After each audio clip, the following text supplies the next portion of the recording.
সকালবেলা ওজন মেপে আমার ওজন 90 থেকে হঠাৎ করে 89.05 হয়ে যায়। সো এমন না যে আমি র‍্যাপিডলি ওজন লুজ করতেছি। অ্যাকচুয়ালি আমার ওজন 90 থেকে 85 এভাবে ফ্লাকচুয়েট করতে থাকে। So welcome to day 3। আজকের দিন শুরু হয় চিয়া সিড দিয়ে অ্যান্ড সকালবেলা আমি ক্লাসে চলে যাই। অ্যান্ড ক্লাস থেকে আমরা অ্যাকচুয়ালি একটা ড্রাইভিং স্কুলে গেছিলাম, যেখানে ড্রাইভিং লেসন নিয়ে কিছু কথাবার্তা হচ্ছিল। অ্যাকচুয়ালি ড্রাইভিং শিখবো এমন প্ল্যান আছে। সো ক্লাসটা শেষ করে বাসায় চলে আসি অ্যান্ড রুমে একটু রেস্ট নিয়ে সন্ধ্যাবেলা আমি কার্ডিও দিয়ে আমার ওয়ার্কআউট শুরু করি। And warm up and cardio করার পর আমি চলে যাই স্ট্রেংথ ট্রেনিং করতে। আজকে বেসিক্যালি আমার স্ট্রেংথ ট্রেনিং ছিল। সো অ্যাকচুয়ালি অনেক বেশি ওয়ার্কআউটে ব্যস্ত ছিলাম, তাই বেশি ফুটেজও নিই নাই। বাট এখানে কি দেখতে পাচ্ছেন যে আমার ১ম দিনেই কিভাবে ফাইটে যেতেছে পুরাই।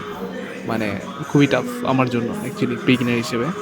সো দেন এটা করার পর একটু টায়ার্ড হয়ে গেছিলাম অ্যান্ড সব কিছু শেষ করার পর আমি কুল ডাউন করে রুমে চলে আসি। অ্যান্ড যেহেতু অনেক বেশি ট্রেনিং হয়েছে, তাই আজকে একটু ক্যালসিয়াম ইনটেক করার জন্য দুধ খেয়ে নিই।